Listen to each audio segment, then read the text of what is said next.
Yo, what's up my YouTube fam? I'm coming to you today to drop some science about the black representation in film over the years. Usually stuff like this comes out whenever a Spike Lee movie comes out. I love to search the internet, YouTube, social media to see what folks think about Spike Lee's latest film. And I hear the same thing all the time. Ooh, he's too preachy. His editing is bad. And I'm gonna tell you the truth. 90% are from white critics, so-called critics, YouTubers, film enthusiasts, whatever you want to call them, whatever they call themselves. These are people who think they are professional film critics. Half of them couldn't shoot a 30-second film.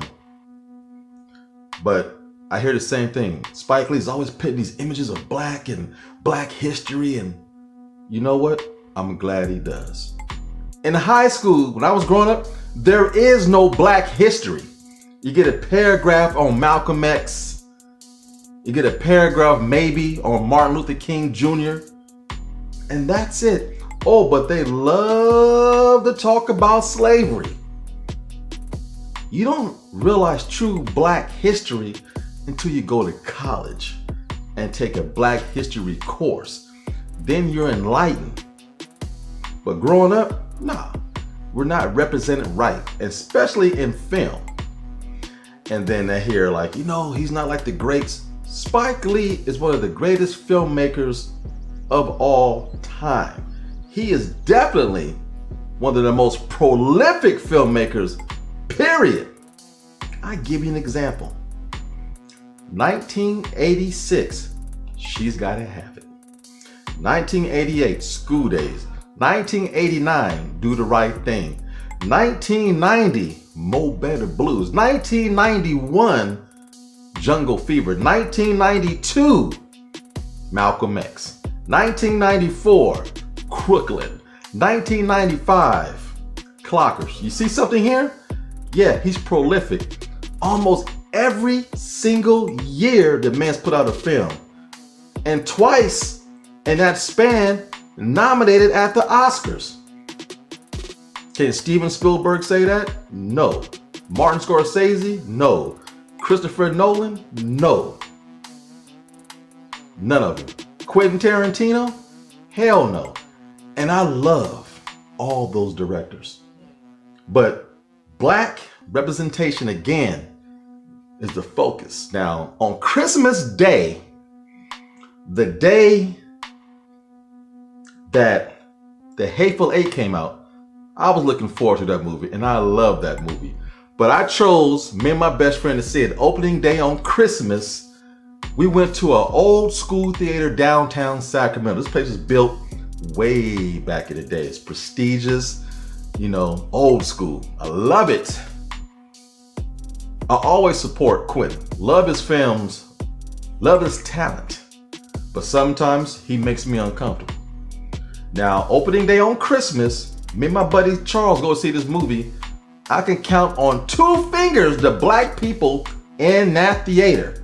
So when the N-word was being dropped over and over and over and over in that film, I don't care how confident, how I was taught to be as a young black man, it made me uncomfortable.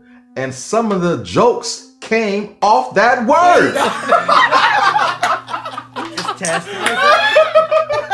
When that dirty ass white woman kept calling him nigger, and sometimes, you know, my man Kurt Russell would bust upside her head, you know, it came to be funny to everybody in that theater. She called him the N-word. Wasn't funny. I get what Quentin was trying to do, and I appreciate it, but when you're black and you're surrounded by the other, and you're hearing that word being thrown around in a film, I don't care how good the film is, how great the director is, it makes you uncomfortable.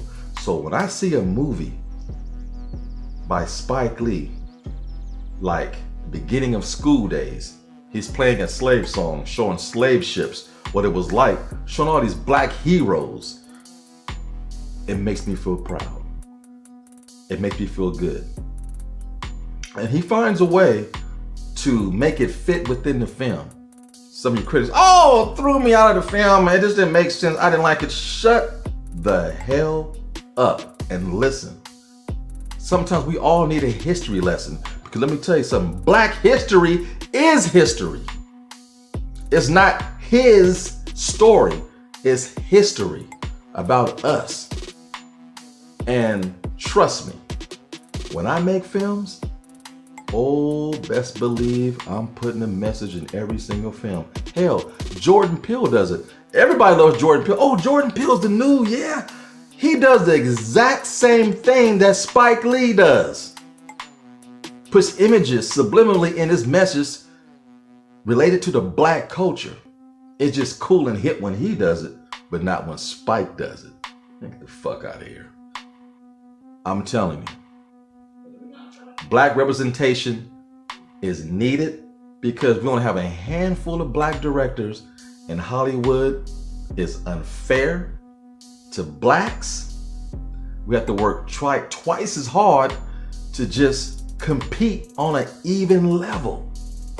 And I don't care who you are, if you truly love film and appreciate film and is fair, you all know Malcolm X was not treated properly at the Oscars. You cannot make an argument. You can't. You can try.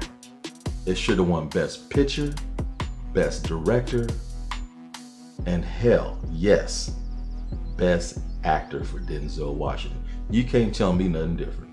You can't. You can try, but you can't.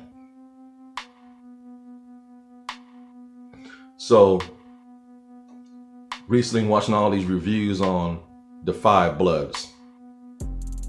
Oh, the part when he's always throwing black history. You know what? I need that black history because I didn't get it before.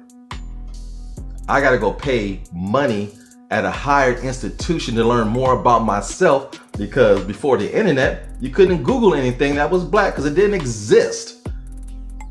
High school history is a joke.